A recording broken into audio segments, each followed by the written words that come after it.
here, guys. With restrictions easing, borders opening up, the premier regional sporting event is happening at last.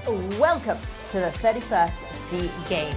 Hello, I am Kelly Latimer. I am Edward Russell, and we are coming to you live from Hanoi, Vietnam for today at the Games. Myself and Kelly are here, and so too are over 420 Team SG athletes. And a few of them have already won medals, including Kelly, a certain Mohammed Iqbal in Silat. That's right, what a golden moment that was. And of course, we've got more to come. We'll be making it easy for all of you to actually access more of those moments. MediaCorp brings you daily action at the Games for you to get up close and personal. We've got 3 channels available on MeWatch, plus our athletes get a little bit more airtime on Channel 5 as well. That is right, and to keep across what's happening, where it's happening, and where you can watch it, head over to mewatch.sg/SeaGames for the full schedules. And of course, if you miss anything at all, there is Today at the Games every night until the 23rd of May. And today, on edition number 1, there is Wushu, Silat and fencing. Not only that, we've got esports, table tennis and gymnastics coming your way. The only question is, I'm not actually sure we can fit all of that in half an hour. Well, all we can do, Kelly, is try. And on that note, shall we get started? And what better way to do that than with a golden moment?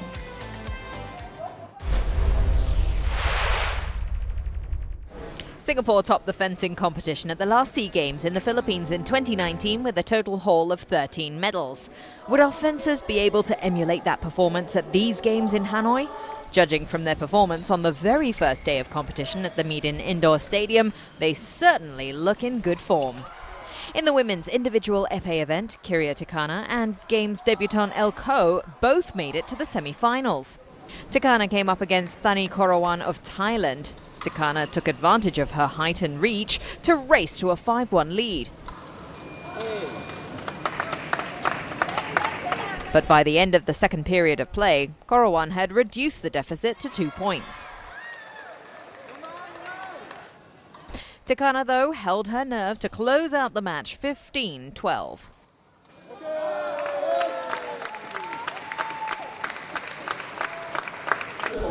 In the other semi-final, 14-year-old Games debutant Elle Koh faced Vu Thi Hong of Vietnam. Koh got off to a strong start, attacking her way to a 7-3 lead. Vu, egged on by a vociferous home support, clawed her way back to 7-7.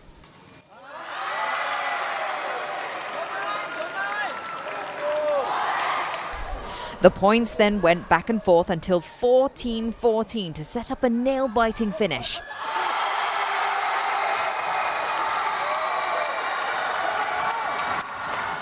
Koh kept her focus to attack with confidence and win the bout 15-14 and set up an all-Singapore final.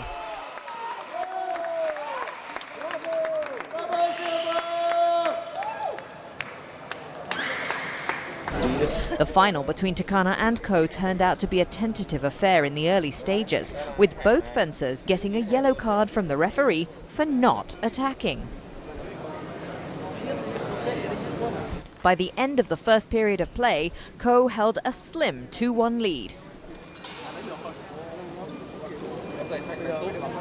The rest of the match saw both fencers trade point for point, with the score at 9-10 in favour of Tikana towards the end of the third period. As the clock ran out and the match going into sudden death, Koh kept her composure to upstage her more experienced opponent and teammate by the score of 12-11 and to take the gold medal for Singapore. Tikana had to settle for silver, with Thailand and Vietnam sharing the bronze medal. I'm with Elle Koh, winner of the individual women's épée in fencing. Elle, congratulations on your gold medal. So I just want to know, what was it like facing Kiria in the finals? Because I hear that you guys are very close and she's a senior of yours. Did it help you anticipate her moves, or were you more pressured? It was very nerve-wracking, but to be honest, I actually didn't expect to win at all. I was just preparing myself to just do my best and just watch what she's doing and adapt according to what was happening.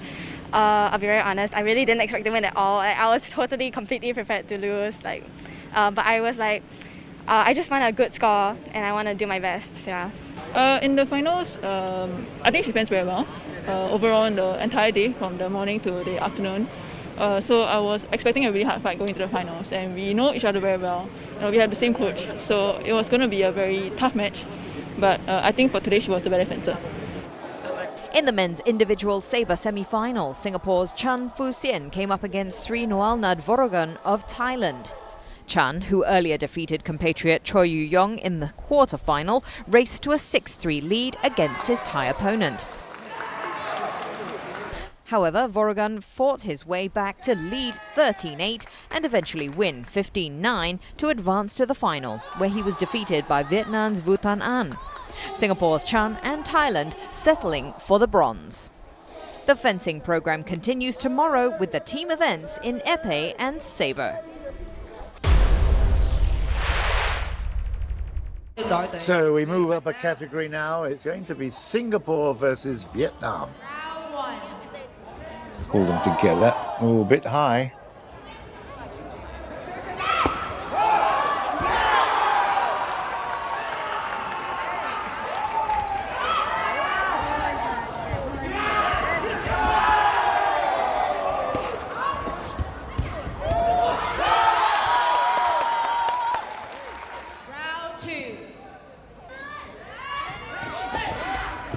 By Mohammed Hassim. A fabulous drop there by Vo Van Kien. And he's playing very well at the moment, has to be said. This is a great performance by Anik Azri. We come into the third round now, and Singapore's support getting more and more vocal, showing a lot of skills, defensive skills as well as attacking skills. So that's 39-18 now. He's got to do something very special very quickly, just doing everything, but then a patient, brilliant counter-attack. Round 3, and there is the gong. Brilliant performance. Singapore over Vietnam in the quarter-final by a significant margin. So Mohammed Hassim goes into the semi-finals tomorrow. We wish him all the very best of luck.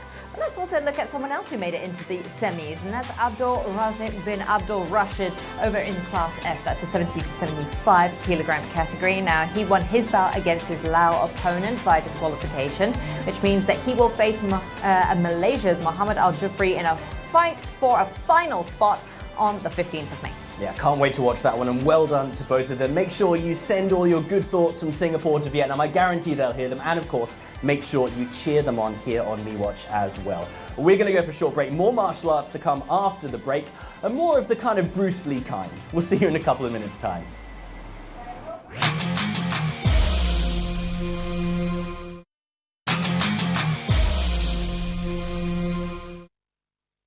Welcome back to Today at the Games. Now, very early this morning, our Wushu athletes were there bright and early at the Kalchai Gymnasium, and that included Jowen Lim, who was actually hoping to repeat his 2017 victory. That's right, and his efforts resulted in big drama in the gymnasium. We're talking razor-thin differences in scores and really the finest of margins between gold and silver. This is exactly what happened.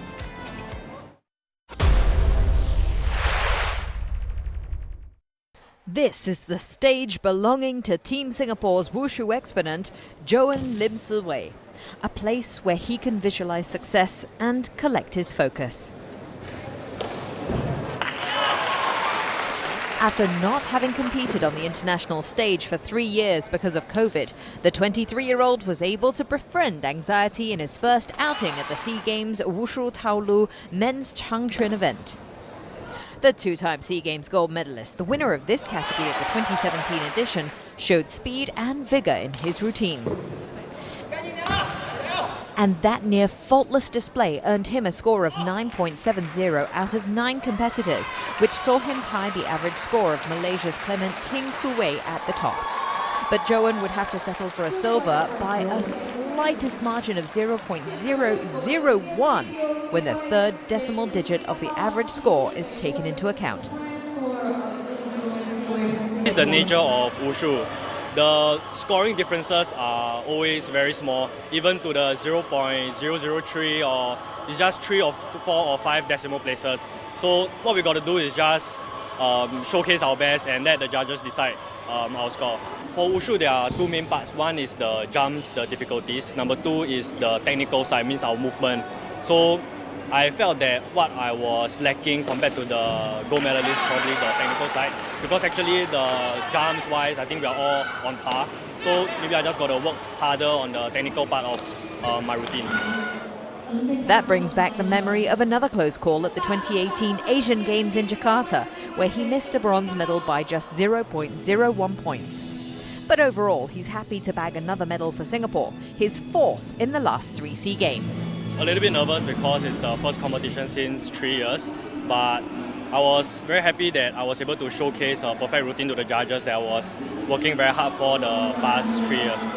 A podium is always good enough for me. Obviously, I would love to get a gold medal for Singapore, but I think for me, silver is more than enough.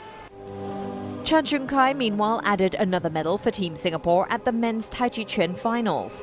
Having missed out the squad in the Philippine SEA Games, Chan made up for his missed time by returning to the podium, having also won a bronze in the same event at the 2017 edition.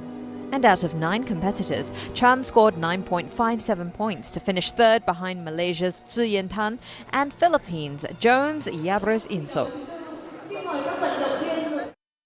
I didn't expect the score to be so close. Then I was like, why am I second? You know. Then after that, until the last one, then I saw my score. And I was like, oh, yeah. I didn't really feel much about it. Is it within your expectation? Not really, because I made a mistake. I feel that I could have done better. I prefer because when I came here, my goal was to express my routine, the routine that I choreograph and all, help my coaches and all. And I want to show everyone my Tai Chi, my version of Tai Chi. Yeah, but today I was a little tense, so I didn't really get to do properly. But after today, I think it will be better. In the other events on the first day of the Wushu competition at the Khao Thai Stadium, Team Singapore's Randall Lim Yi Jie finished 9th out of 9 in the men's Nan Tao.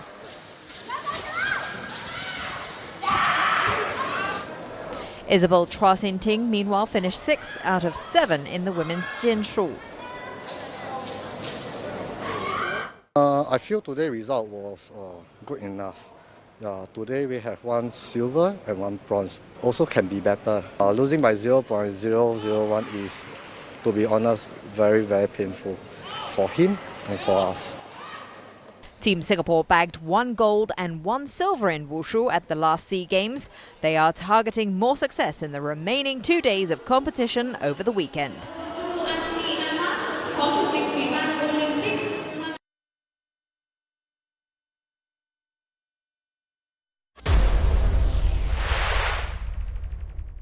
It was Esports' turn for the limelight, and it started with the group stage of the men's League of Legends Wild Rift mobile contest.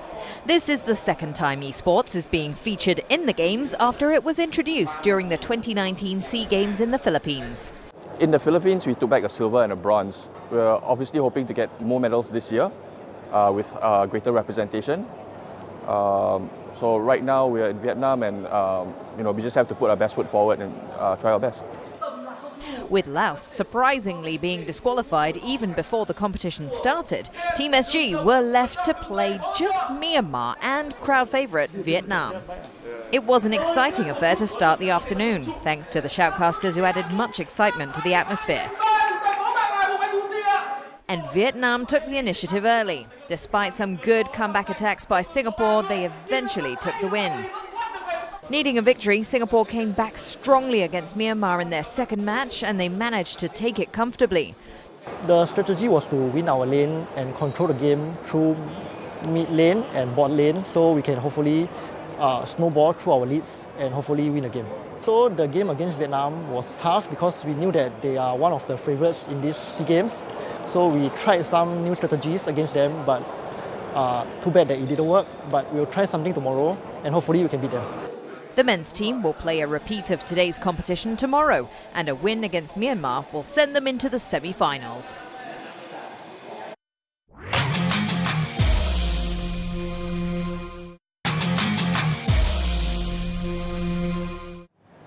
You're back with us here on Today at the Games, just in time to enjoy a sport that is a perennial favourite of Singapore at these games. I'm talking, of course, Kelly, about table tennis. That's right, the men's and women's events which didn't feature at the last SEA Games. We've also got artistic gymnastics coming up, Singapore in the medals yet again.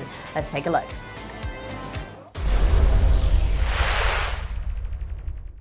The city of Haichong hosts the table tennis competition, which started with the team events today. Team Singapore was up against the Philippines in their first group match. Olympian and 2019 SEA Games silver medalist Clarence Chiu led the charge and overcame a shaky start to win his first game 11-5. But he couldn't build on his momentum and lost 3-1 to his opponent.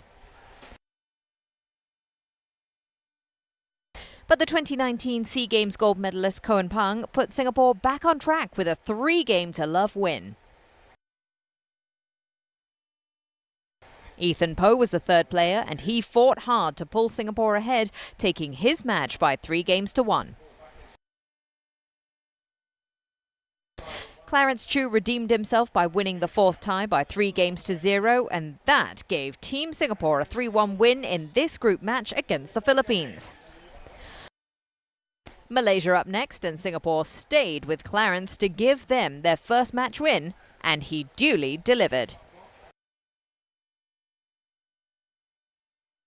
Up next, Koh Pang smashed his way to win in the second tie. Just one more to clinch the match, and it was Ethan Poh who did it. Singapore through to the semi-finals.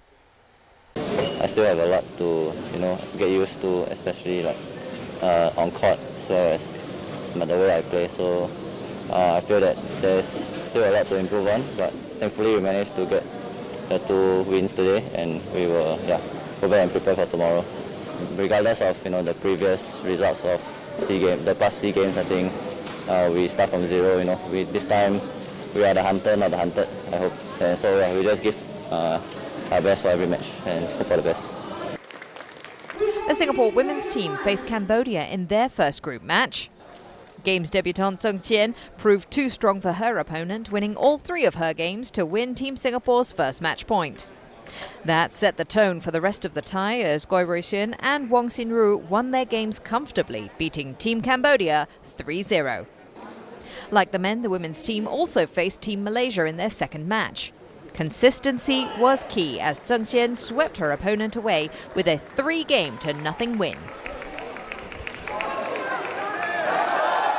Another SEA Games debutant, Zhou Jingyi, had to power through the full 5 games to win her tie, making it 2-0 for Team Singapore. However, in the third game, a lapse of concentration saw Goi Ruixuan lose out to her opponent. With the score at 2-1, Zheng Qian decided to show no mercy as she beat her opponent with another 3-0 scoreline, and that sealed their place in the semi-finals. It's only the first day of the games. We still have quite a few days to go, and there are still other categories. So I look forward to continue fighting with the team tomorrow, and I hope that we will continue to do well and have a good time here.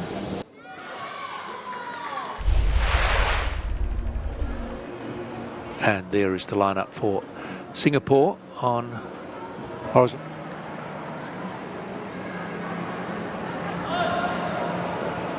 In 2018 was at the Asian Junior Championships as well. Gets that catch. Oh! Big dismount. Oh, just bounced out of it, unfortunately. So Robin Sim was up second on high bar, came down on the wrong side. Fairly confident that was what happened.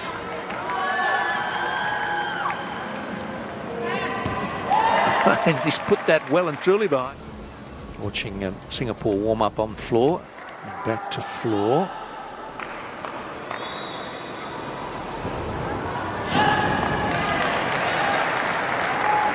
Zach Liu just finishing his routine. Drifted across to floor. And Robin Sim.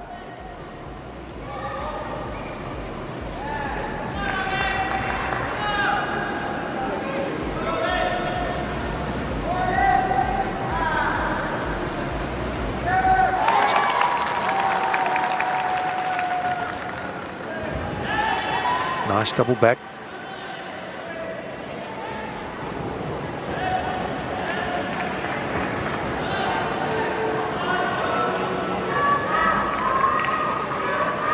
This is a move borrowed from Pommel's.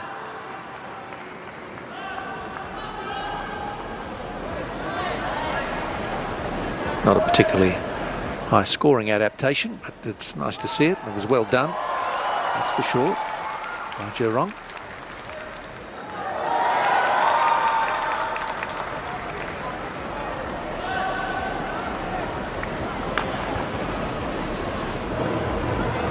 He's very excited about this opportunity to represent at team level again. Well done. He said something interesting recently that Singapore Gymnastics was quoting him on as he makes another fine pass full of twists. You know, if you want to go fast, go alone, but if you want to go far, go with a team.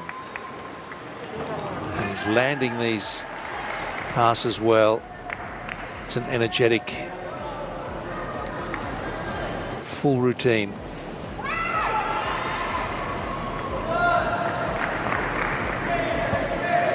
Certainly the veteran at 28, captain. You know, this is actually like the first team medal overseas. Like you mentioned, 2015 it was the first team medal won in Singapore, right? Regardless of the color, I think it's the feat in itself because, like you mentioned, 4 of the 6 team members are debutants, and it's really a journey just coming here, and it's really a bonus, you know, placing top 3 in Southeast Asia. That's amazing, and that's all top of the world. So as day 1 action comes to a close in Hanoi, this is what the medal tally currently looks like. Vietnam, the host nation, streaks ahead with 22 golds. Malaysia there in second, and Singapore picking up their second gold medal today, courtesy of Elle Koh, sit in 6th with 2 golds, 6 silvers and 7 bronzes. Well, congratulations to each and every single one of our medalists, and of course, hopefully we'll be looking for more medals tomorrow because swimming starts tomorrow, but that's also in addition to the other sports that we'll see. We've got table tennis semi-finals, we've got athletics, football, all coming to you on MeWatch and Channel 5. You're breathless, aren't you? There's so much to look forward to tomorrow, but if you can't join us live, make sure you join us here today at the Games, 9:30 p.m. We will have all of the highlights for you. I'm Edward Russell. And I'm Kelly Latimer, wishing you a very good night. Good night.